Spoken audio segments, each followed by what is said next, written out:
Hello everybody, and here's a little bit of demo. I've got a tulip in a black vase. Now, I thought I was recording from the get-go, but it wasn't recording. So, boo to the who. I'll explain what I've done though. So basically, I've just got a brown background in there. I used a mixture of Terry Ludwigs and some unisons. And you can see one side is darker than the other side, just for variation. And then I started. Now, in this tulip, there is a lot of Terry Ludwigs. I'd say the base of the tulip is purples and very dark purples from Terry Ludwig, the Dark Intense 2 set. This image is small. It's on pastel mat and it's on the wine color pastel mat. The size of this is 18 centimeters by 24 centimeters. So it's the smallest pad that pastel mat do. And the image is from an AI generation that I created. You can see the image is a bit different. So you can see that leaf on the left is going straight up into the sky. I didn't like that, so I've changed the leaf, but I'll talk more about that when you see me paint the leaf. So back to the tulip, really important to get those darks in. And these Terry Ludwig Dark Intense 2 set work beautifully when you want to paint black flowers. Or I would call this a black tulip, but you know, like they're dark purple or dark reds because the colors are so full of vibrancy, but they are just so dark. So they work a treat. So you can see I just copied the reference photo as closely as possible. Or I was trying to, you know, get the petals in the right place, get the darks in the right place. The more purpley violet colors, the red violets you see, a lot of those colors are from Giraud. So the lighter purples. So basically the first thing I did would be map out the darkest darks. So just get the Terry Ludwigs out and I mapped in the background and the petals, and then I worked a lighter violet on top of that, and then an even lighter one on top of that to create the shape of the petals. This is actually not a Giraud, this is a little piece of Sennelier that I had. These colors are really tricky to get hold of. Red violets. I even bought a box of the Jack Richardson violets, and they've got a few red violets in there, but they're all very similar. You know, like when you say green, yellow green, there is just such a variety. But I find with red violets, it's far more limited. Literally, the amount of red violets in here, 1, 2, 3, 4, 5, and then they desaturate 4. So 9, that's it. You know, in their whole collection. So red violet is a color that's really quite tricky. Must be very tricky to make. That was a Terry Ludwig. So if you see any of these big square pastels that I'm putting down, that's going to be a Terry Ludwig. So I think this painting came together quite nicely because the AI generated image was far more like a photograph. You can see from the printout next to me, it literally looks like a photograph. Where the tulips I've got on the channel, the two demos, the tulips in the white and blue vase and the other tulip in the black and gold vase, I really struggled with those, and I think it's because the AI image I generated looks more like a painting. And somehow I find that just more difficult to work from. I think because somehow it's more 2D or something. I can't quite figure it out. But I could just, this was really crisp, and I could just copy this really nicely with no problems. Like I said, I just changed the leaf. But yeah, this came together quite nicely, and I really enjoyed this one. So this is a little piece of Terry Ludwig. It's one of their red violets that I have broken down so that I've got a nice sharp point. Then this is the little Sennelier. See, once you've got those darks in there, when you come to put in your midtones, already the image starts popping alive. It looks 3D. So it's really important to get those darks in. Just a little bit of adding a bit of lightening up a little bit there. You can see this red violet I'm putting down is a tone lighter than what's already there. So it's even making it come more alive. Now this is for the highlights. It's a Mount Vision 521. I love this color. It's beautiful. It's like a periwinkle. But do you see, that's my highlight. It's not white. It is a beautiful blue violet, which works really, really well. When you're painting these dark violet colors, it just works so nicely. Look at that. I love that color. I mean, white would have worked too, but I think it would make it look a little bit more flat. I think bringing in, it's not even a tint, you know. This is like a light mid-tone color. It's not even just a tint. And by a tint, I mean a color that's got a lot of white in it. So you call those tints. And if it's got black in it, you call it a shade. Just by the by, if you knew that or not. But do you see how that's just popping out like highlight? And now this is a purple, as you can see. So on the one side I'm varying it up a little bit with a light sort of lilac-y purple. It's also by Mount Vision.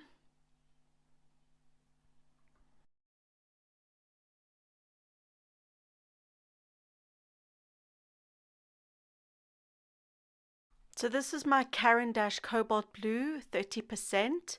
I really wanted to get a bit more of some thinner lines. So it's a very similar color to the Mount Vision Blue we put in there. But can you see how nice and sharp my edges, my point is, I should say, so I can get really fine lines. And look, because I've worked in such soft layers, look how well the pastel pencil goes over the top.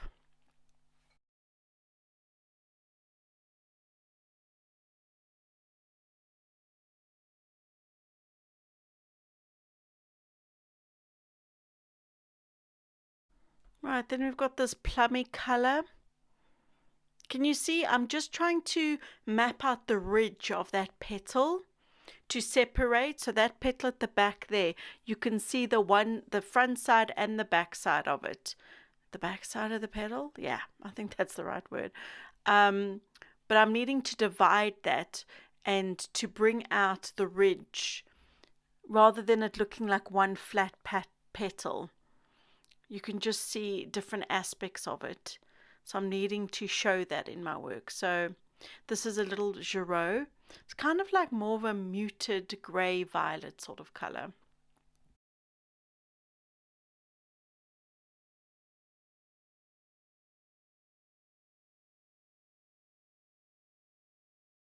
See, so you can sort of see the start of me. I don't want to say separate the petal because obviously it's the same petal. It's just showing different aspects of the petal. So one part of the petal is sitting more back than the other. And you can sort of see that start to happen. This is another little sennelier. So you'll see me for the next few minutes or so going around and repeating the process. Basically putting in the pastel pencil, smushing it in nicely, putting a little bit more red violet, putting in a little bit more of the blue violet. So I'll just leave you here for a few minutes till we move on to something else.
So you saw me darken down with some of the Terry Ludwigs, go back in with the light, just basically building up those petals till I get them to a place I'm happy with.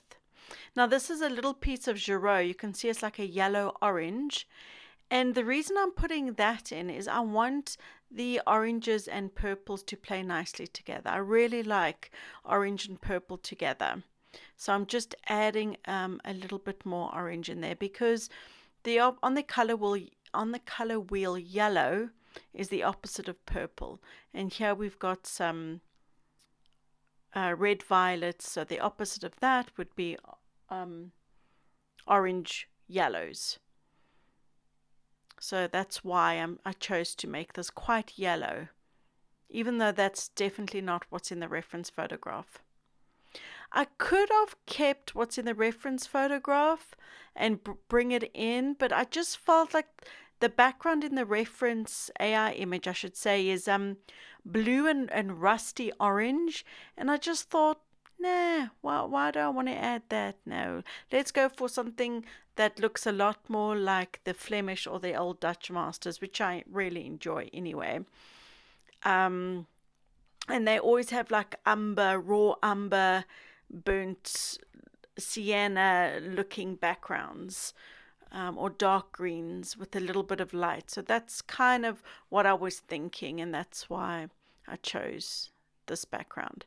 So I'm just cleaning off my soft tool there because I'm needing that little edge to get up close next to the petals. I need to go in there. I can't just leave the yellow there like that. It's got to melt in together so it looks seamless.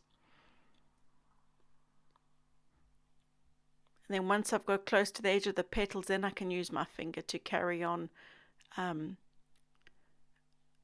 melting the colors together. I can't think of the right words. Melting the colors together, you know what I'm saying. Okay, so here's a bit of raw sienna. You can see at the top of the vase there, it's got some of that gold ridging. Is it called gilding? I don't know what it's called. But I'm just taking this raw sienna pencil and I'm mapping that out. You can see not very well. It's looking a little bit strange. But, you know, I really should. Once I've done the initial drawing, I should really go over it with a dark, like go over it again with black pastel. You can see I've done that at the bottom by the base of the vase. You can see those two lines are much blacker. That's just because I wanted to map in that particular section, because usually I draw in everything as I pastel along anyway, unless it's a commission. And unless it's a person, then I don't. But it does save me a bit of time. Like I'm drawing this straight onto the pastel paper rather than... I do that quite often. But sometimes I do wish I went over the initial drawing with a darker pigment so I could see better, keep the lines in. So I really, as I mentioned, I really didn't like that leaf shape going right straight up like that. I just didn't think it looked very nice. I preferred these floppy leaves sitting over the vase. I think it just looked better.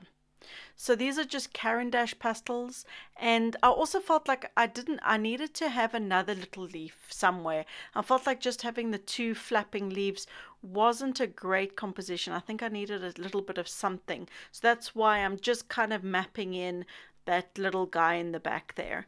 And I'm using pastel pencil in case I make any mistakes, and it's easy to get rid of, especially because we're dealing with quite a dark background. If I mess up the leaf, it's not going to be a problem to come back over with the background and start again. So this is a Giraud, a beautiful zingy yellow green for the stalk. Now that is not the color you see in the reference photo. You can see a bit of yellow green, but it's actually got quite a bit of a blue green. Here's more of like an olivey green for the shadow side of the stalk. And again, yellow greens work nicely with purple, right? Because they're yellow green, and yellow and purple are opposites on the color wheel. Here's with the chrome green. So this chrome green, chromium green by Caran d'Ache has actually got more blue in it. So I've added that. See, and it works. So yeah, this is a nice dark green. It's a dark yellow green, also from Giraud. I think it's 449 is the number of that one. Back in with the zingy green from Giraud. I've just got a book in the post, The Rhetoric of Perspective, Realism and Illusionism in 17th Century Dutch Still Life Painting. Ooh, I'm excited about this. However, flicking through it, I should say it's by someone called Hanneke Grotenboer. And there's hardly any. Oh, well, there is actually quite a bit of photographs. I was like, where's all the paintings? Because that's, that is what, oh, I love to see. Oh, look at that. Sorry, so I'm quite excited about this. Just so fascinating seeing all their little objects. Yes, I really am influenced and I love the Dutch Golden Age. I just love all the still lives and the outside scenes, the interiors they do. It just makes my heart feel so happy. And perspective, I think, is something I shy away from learning about. So I thought, I can see if things, I'd like to think I can see if things are obviously out of perspective, like if the perspective is wrong. But so I just thought, it's definitely an area that I want to grow and learn more in. So yeah, I shall give this a little go and let you know. I should actually do a video on all the books I have. When I'm waiting for the kids, these are the books that I read. And sometimes before bed, instead of reading, one of my history books or a novel, I'll read art books. I find it really therapeutic and I just love learning. So I should actually do one and show you all the books and give my feedback. It might be interesting. I like looking at videos like that anyway. Okay, so here you can see I started on the leaf using a lot of the Giraud pastels. Got to get the darks in there. This is a beautiful dark green. It's very similar to Sennelier's 179 black green. This is the Caran d'Ache olive green 40% that I absolutely adore. It's just such a beautiful yellow green and such a useful green. So you can see I'm working on quite a thin area there. So again, the pastel pencil with that thin nib comes in really handy. And you can see I'm laying down quite a lot of pigment there. And I'm neatening up those edges that were looking a little bit straggly and just giving them a bit more definition.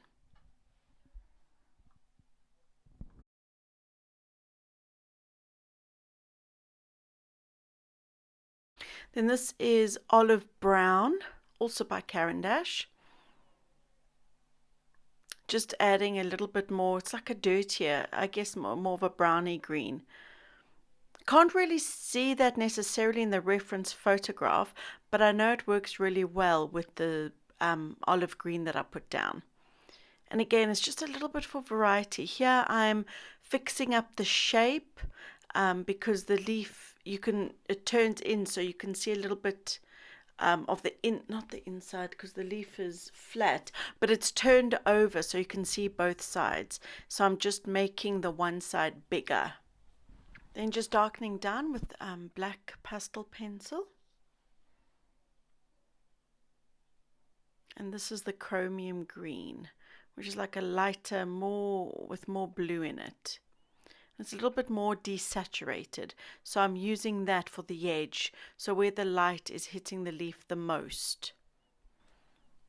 Now we've got like a nice olivey sort of green. That's a Rembrandt. It's got a nice sharp edge on there as I work the other side of the leaf.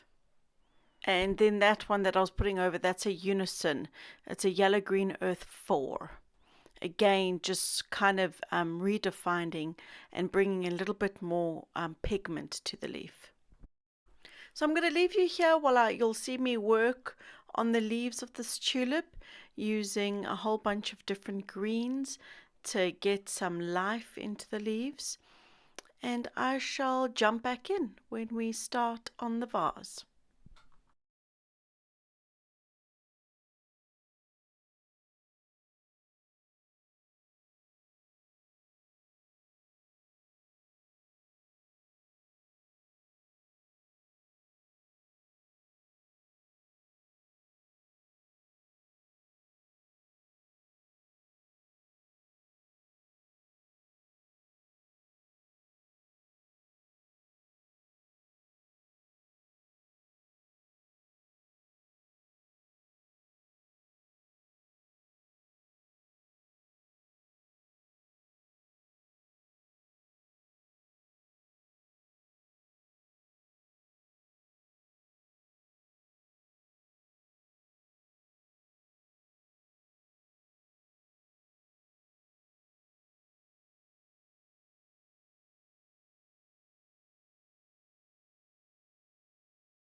So you can see I've just put in the wooden table. I outlined the shape of the vase, and as I said, you're looking at a bit of an angle, so everything's looking a little bit more squiffy. But in real life, I got that vase shape correct. Well, as best correct that I was happy with it. It didn't look askew as it does in this.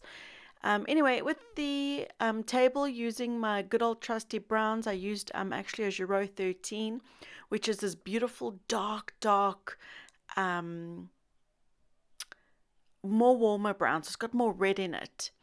And then just built up with, a range of browns. As I always say, for the wooden tables, I always go straight to my box of Natural Earths by Unison.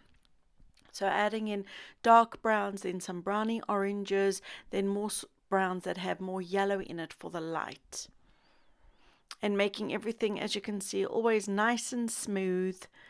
And then I'll come through and put a little bit more grain in and then smooth that out so it doesn't look quite as harsh. And just build up my table that way. You see me do it loads of times. So also what I decided to do is soften out the ledge of the table from the background, so it's not such a stark line. It's more like the table's melting into the background. I think it looks a little bit better. Not all the time. Sometimes I do like a nice crisp edge there, but I think for this painting it was nice and it worked to have something softer. So this is my saffron color by Caran d'Ache, and you can see I'm mapping out the top where there's a little bit of gold on the neck of the vase, and you can also see that I mapped out where there's gold on the bottom of the vase. Then this is a Giro pastel. You can see it's like a goldy ochre sort of color. And sometimes you can't really see it on the camera, but sometimes in real life you can still see a little bit of the paper poking through underneath. So taking something like the Giro and going over where I put the pastel pencil will definitely fill in any little showings that you can still see of the paper. Now bringing in the light, so you can see that lightens it right up. So that's the lightest part of the table. Doesn't look quite finished. I hope I correct that. I'm sure I will, won't I? So this is a brown. I decided to go with brown in the gold shadow rather than a black. Or to start off with the brown. Often I will do that if I think maybe the black will be a little bit harsh, but then sometimes I need to darken up with the black because the brown isn't quite dark enough. So this is the Brunswick black pastel pencil. I've made sure I've got a nice sharp edge on that. Darkening down where the object touches another object is always going to be the darkest part. So putting in that shadow just with the black. And back again with my brown. Just adding some definition. I wonder if I'll go darker than that. Doesn't look quite dark enough. We'll see. I can't remember what I did because this is a while ago. You know how it goes. I usually paint these things a while ago because I paint quite a lot. And doing voiceovers, quite time consuming. So whenever I get a spare moment, I'll jump in and do, let's quick, got to do a voiceover for this and that. I thought so. So yeah, I darkened down a little bit there. The brown wasn't quite dark enough. Look how nice and sharp that edge is. I use a Stanley knife, by the way, to sharpen my pastel pencils. If I haven't told you that already.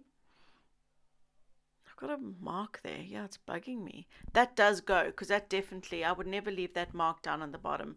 There we go. Just adding a little bit more light. Fixing two problems at once. Yay. Fixing the table and fixing in that little blob of black that I put there.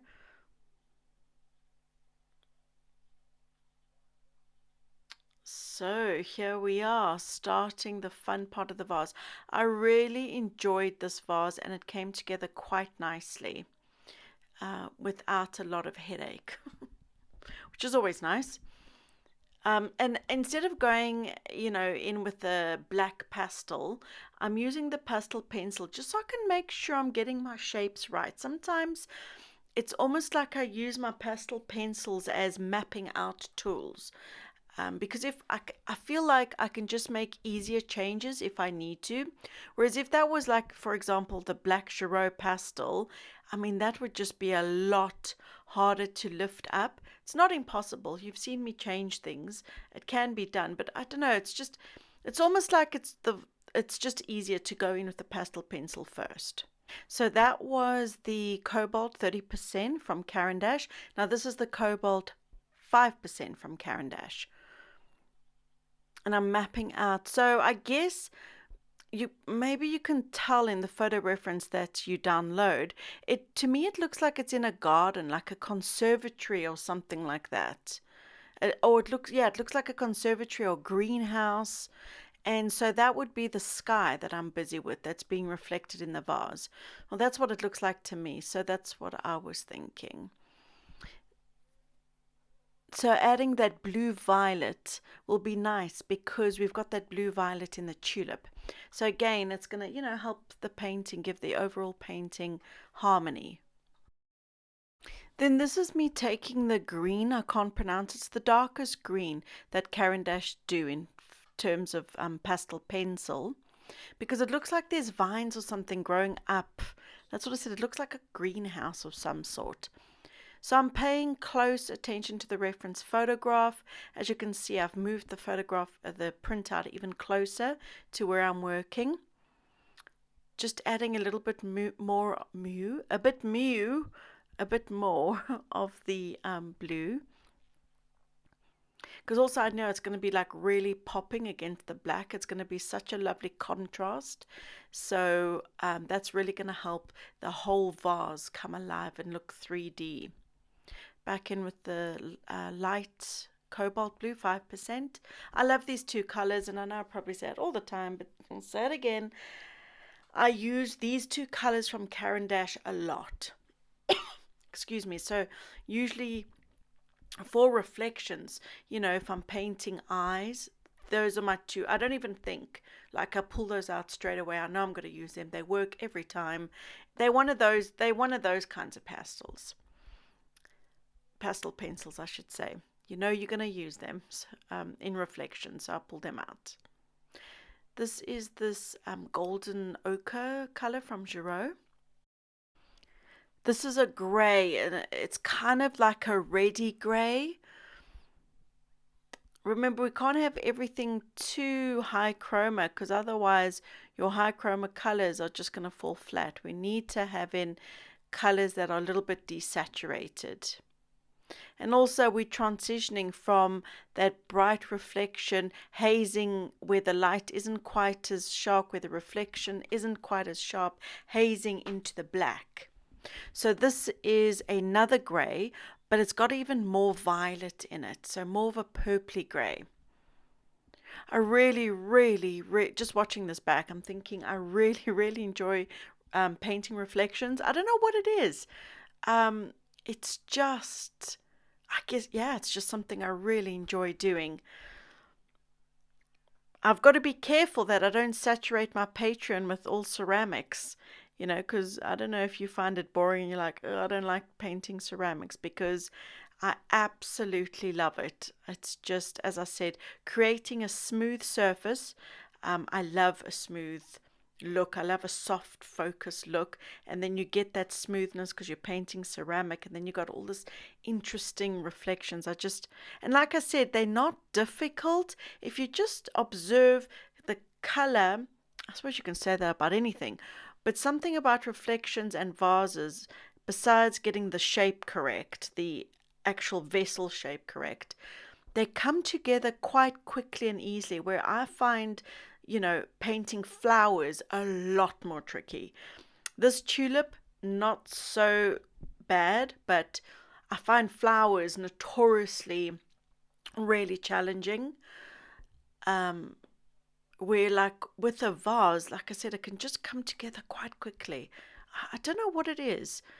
Maybe future Candace, in 2 years' time, I'll be able to explain it to you and explain it to myself and understand why. But for now, I can't really understand why a flower, because it's just shape and color, right? Shape, color, and tone. you know, what's the difference between a flower and this vase? But somehow my brain finds it much easier to copy a vase. I guess it is way more simpler.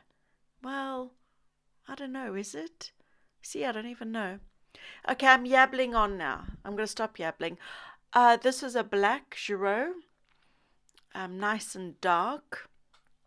So laid in, you can see this vase isn't, it's got, it's probably got a special name that I don't know, uh, ridges in it. So I'm just darkening down where the ridge dips. So that's the darkest part of the vase. So that's what I was doing with the Giraud. And then I'm just redefining all the dark. Well, I should say the darkest parts with the pastel pencil. So I'm not being shy about this. I'm really applying quite a medium pressure and filling in all the darkest parts of the vase. And then I'll come over with the pastel sticks and they'll go over that black no problem. You know, that's another joy with pastel is it's relatively easy to go back over with lighter colors.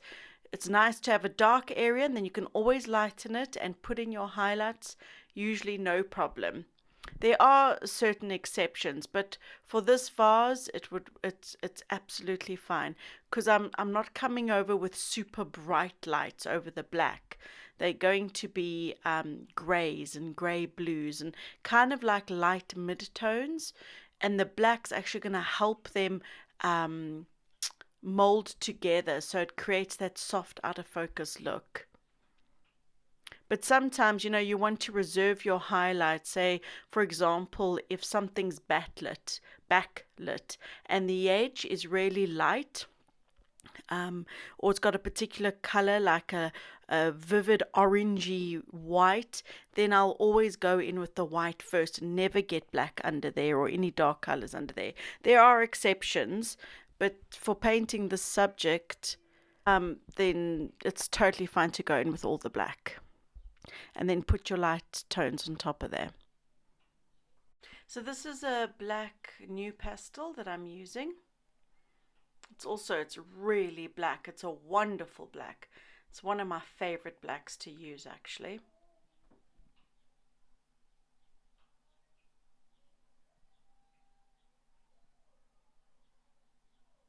I'm applying quite a bit of pressure because that's the darkest part of the vase. And still I know that if I put in a tiny bit of a grey or something just so it's not quite as black, I know it's just going to go on fine. So I am applying pressure here.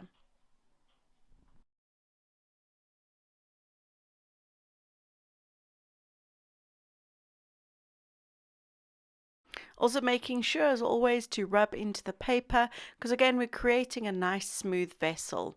So just want to cover the paper and create smooth, soft edges. Cobalt blue, 30%.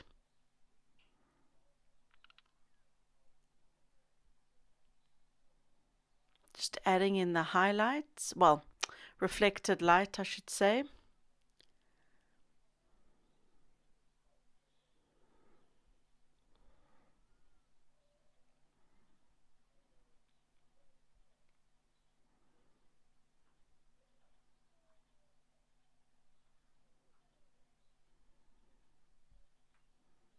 See how well the pastel pencil, and this is a pencil, it's not even a stick, goes over that dark black. So like I said, I knew that would happen just from experience really, so I knew it wouldn't be a problem applying the pressure with the black. So this is like a muted, very pale violet, I would say. And it's from Giraud, and that is to start now putting the lighter parts of the reflection in. You can see the reflection in the photo reference, and it's kind of like a grey color. So smooshing that in with my finger, because that's going to help add or make it look seamless and get rid of hard edges and kind of mix the color a bit with with the black. Just fixing up around the vase. I'm working a bit on the base. This is also a little Giraud. It's like a pale yellow color, peachy sort of yellow.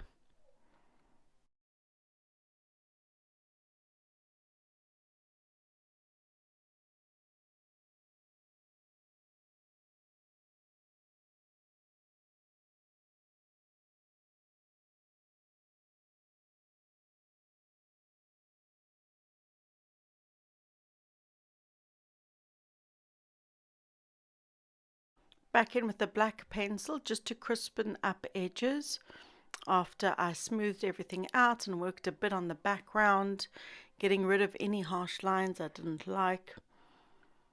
This brinzial's so good. I think it's the blackest let me try that again. It's the blackest pastel pencil that I have, besides that Color chalk pastel. The Color does a chalk pastel pencil, but it's so painful to sharpen. Because it's so soft, it just breaks so easily. So it's very hard to get a sharp point on them. So using the black even for the shadow on the table, just so it's nice and dark for contrast purposes. Then this is a little piece of Mount Vision. Well, I should say it's quite a big piece actually. And it's kind of like a orangey, greeny brown, mid-tone brown.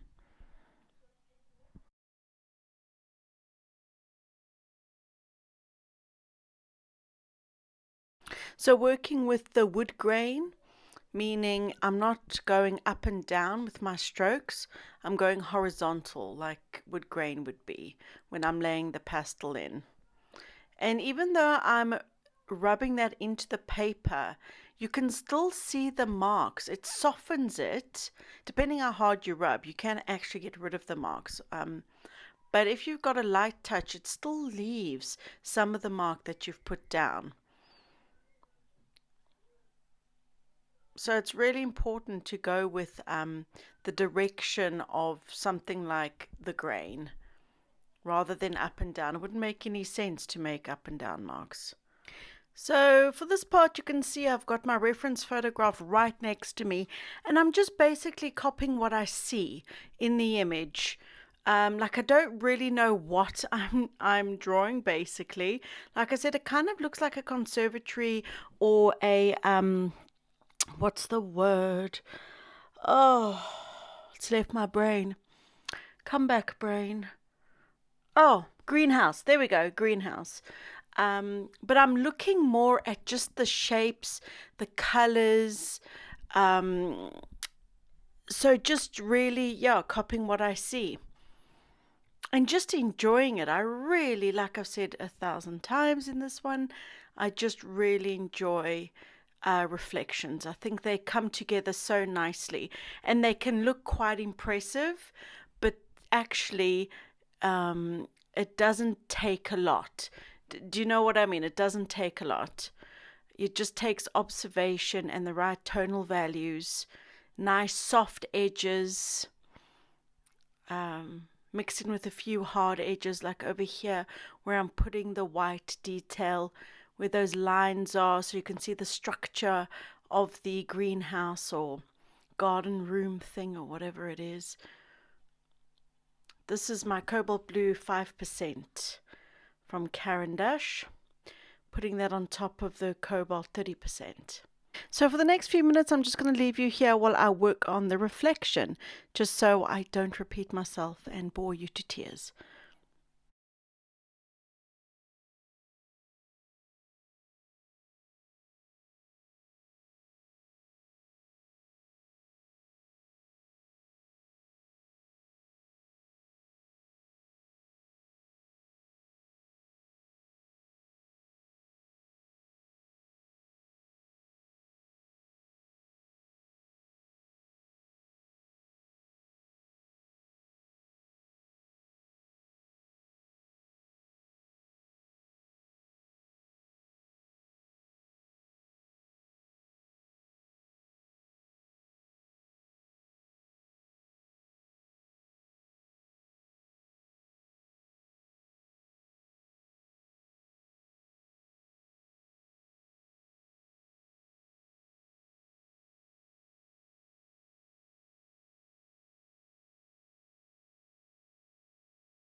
So just to say, that was a Terry Ludwig that I put down from the Dark Intense 2 set.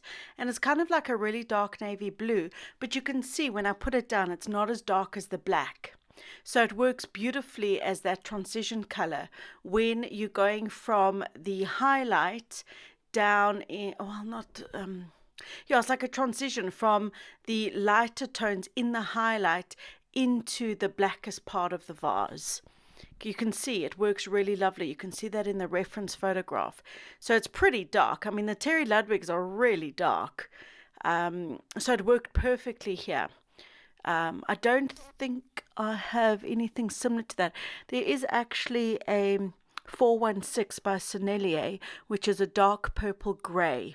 It's also a beautiful color. So it's more on the purple side than the navy blue side, but it's also super dark. But it's not quite black, so it would show up. I don't think, yeah, that navy blue I had, it's not the darkest Terry Ludwig I have, as you can see against the black. Some of these, it looks pretty much as dark as black, but obviously it's not black. So this is the fun part. This is where I've got pastel pigment on every inch of the paper. So now it's about going around and refining, adding little highlights, checking out my edges, making sure, like I was just fixing the neck there of the vase with my new pastel, my black new pastel. You know, this is where I slow down a little bit and really just, yeah, like I said, putting all the finishing touches, make little tweaks where there need to be tweaks. So I think this is going to go on for another 10 minutes. So I don't repeat myself. I think I'm going to call this done. I mean, you can watch for the 10 minutes, but I'm not going to be talking. And then, of course, this is my highlight set from Art Spectrum Extra Soft. I have spoken about them. Oh, and this is a paper stump. So, sometimes I use it to kind of position the pastel in place a little bit more, or to soften the edge.